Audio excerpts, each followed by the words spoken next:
Hello students, Standard 6th, Chapter number 7, that is the fractions. We learn about the fractions. That fraction is the number which represent the part of a whole.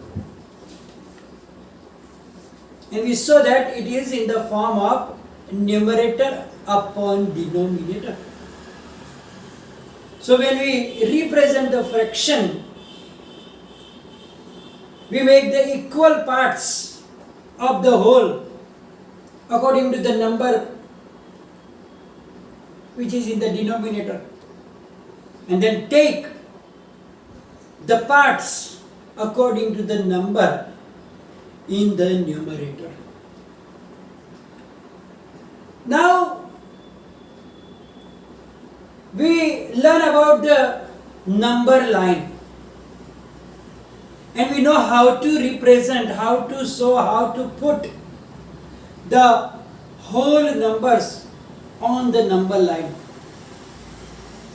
To represent the whole numbers on number line, we draw a line and mark 0 at one place, and then at equal distance on the right side of the 0, we denote the numbers 1, 2, 3, 4, 5 and so on, like this.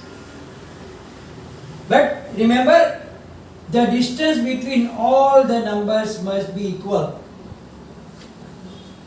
Not necessary to be 1 centimeter. But whatever you take, 2 centimeter, 3 centimeter, but it must be equal distance between all the numbers. So it is easy to represent the whole numbers on a number line. Now, today we are going to learn how to represent, or how to put, how to show the fractions on number line. Now, first of all, there will be two types of fractions. Until now we learn in which we saw that always the denominator is larger than the numerator. So when the denominator is larger than the numerator, then that fraction has value always less than 1. And therefore, this type of fraction always lie between 0 and 1. So we don't need whole number line, but we have to take between 0 and 1 only. So now, how can we represent or denote that fraction on number line? Because each and every fraction has a point associated with it on a number line. So whatever fraction we take, it has a unique point associated with on the number line. So now we have to learn how to represent them. Now we have to take a line, and between the space between the 0 and 1, we have to divide that space in equal parts. But how many equal parts? Equal parts as a number which is at the denominator. So the space between 0 and 1 is divided in equal parts according to the number in the denominator. And then we have to take how many parts? That one represent the number in the numerator. And that number, that point on the number line represent the given fraction. So you have to remember that first you have to check the denominator. You have to check the denominator, and that many parts must be there on the number line between 0 and 1. Means the space between 0 and 1 must be divided into equal parts according to the number in the denominator. Let us understand with an example so it will be clear in your mind. First we will take a very simple fraction 1 upon 3. So 1 upon 3 on a number line. So now first of all you can see that denominator is larger than numerator. So this number always will be between 0 and 1. So we have to draw a line, and now 0 and 1, between them we have to divide into 3 equal parts. So if you put 2 dots, then it will be divided into 1 part, 2 part and 3 part. Sometimes students are making mistakes. 3 parts. We said them, between 0 and 1 make 3 parts. Then what will they do? Here 0 and 1. They will make 3 parts like that, 1, 2, 3. But now you are making 1, 2, 3 and 4 parts. So that is the main thing you have to remember. That 3 parts means you have to put only 2 dots so that it will be divided into 3 equal parts. If you put 3 dots, it will be divided into 4 parts. So 1 point will be less. So now here you can see that 1, 2 and 3 equal parts are done between 0 and 1. Now 0 will represent 0 by 3. Because we make 3 equal parts but we didn't take any part. So 0 will represent 0 upon 3. So the first part here will represent 1 by 3. Second part will represent 2 upon 3 because we take 2 parts. In the last one we take all the 3 parts. So 3 upon 3. So 3 upon 3 is the 1. So here the first part that I note by A. So that A is representing the number 1 upon 3. So it is very simple.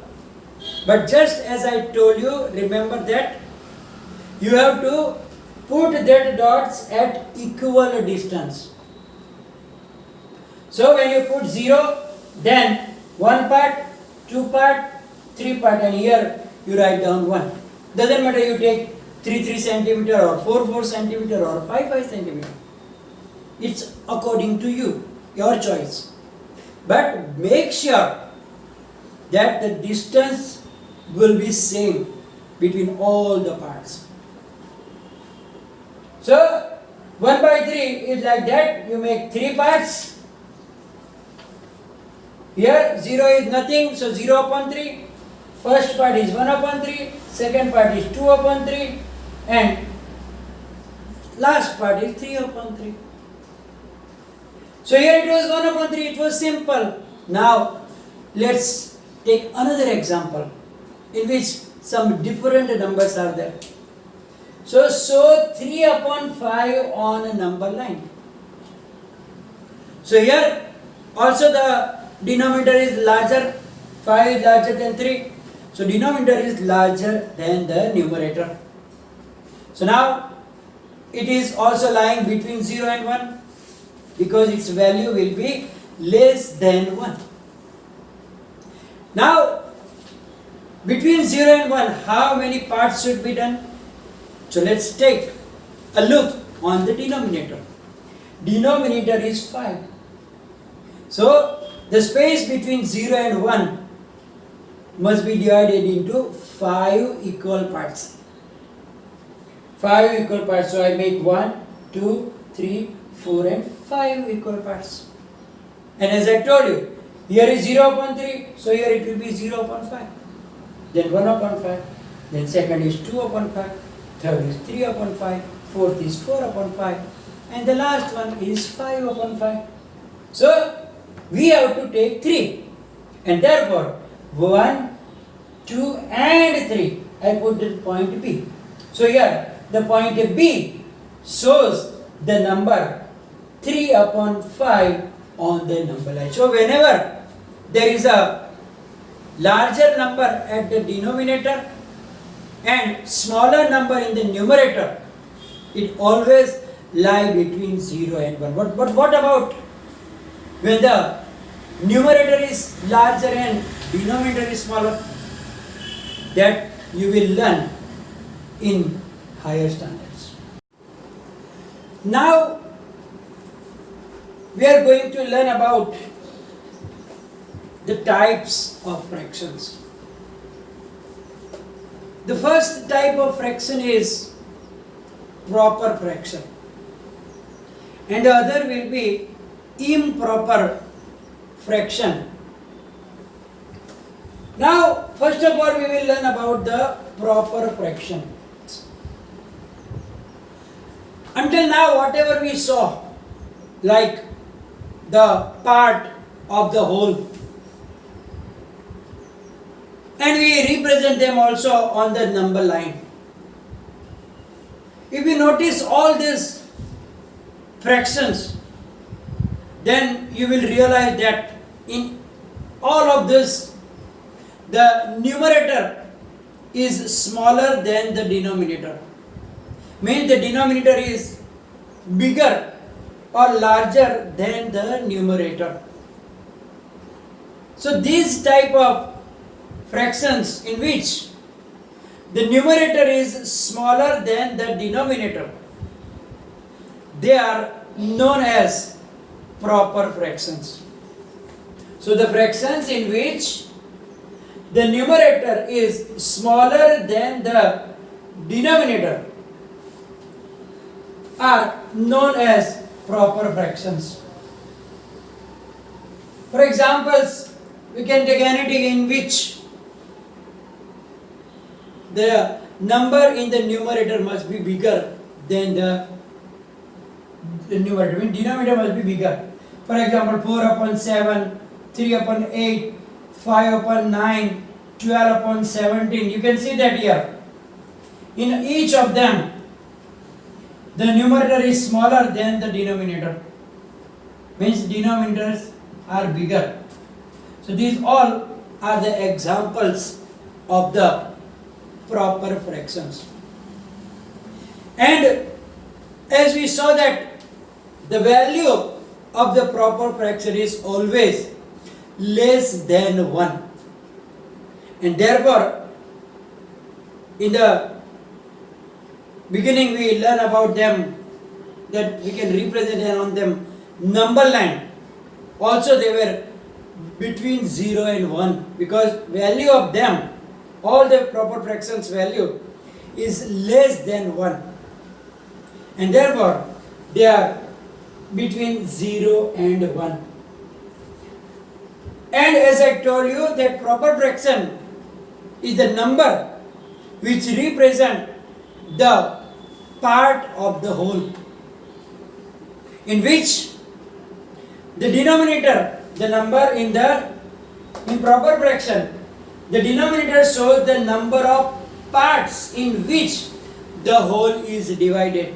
As we already talked, that denominator shows that the whole is divided into how many parts. And the numerator, then the numerator shows the number of parts which have been considered. So this is the thing about the proper fraction. So remember, what are proper fractions? The fractions in which numerator is smaller but denominator is bigger, and always value is less than 1. So on the number line also, they lie between 0 and 1 only, and they represent the part of a whole thing. So now let us do some question in this. Try this here.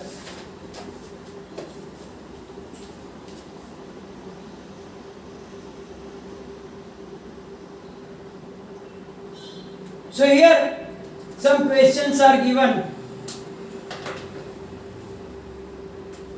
Number 1, give proper fraction. So now different situations are given. For each situation, we have to write down proper fraction which represent the given. First, whose numerator is 5? Whose numerator is 5 and denominator is 7, and the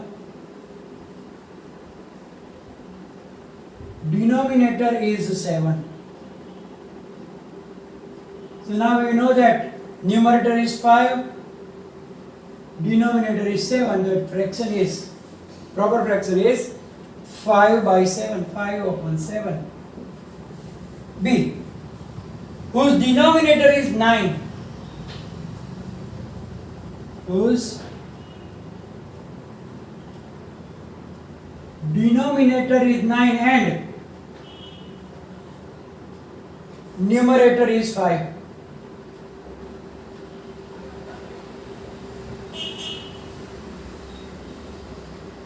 Here be careful, that denominator is given first.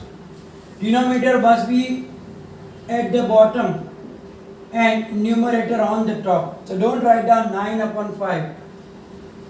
The answer is 5 upon 9. C, whose number?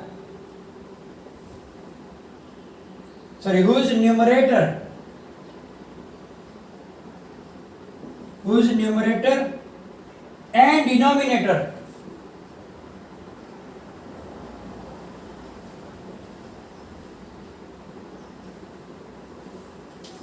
Add up to 10. Add up to 10. So we can write down so many, like 1 upon 9, 2 upon 8, 1 plus 9 is 10, 2 plus 8 is 10, 3 upon 7, 4 upon 6. That only, because if you write down 5, then 5 upon 5 is not a proper fraction. 6 upon 4, then they all will be different. So these are only 4 we can write down. Only 4 fractions can be written. D, whose denominator is 4? Whose denominator is 4 more than the numerator. 4 more than the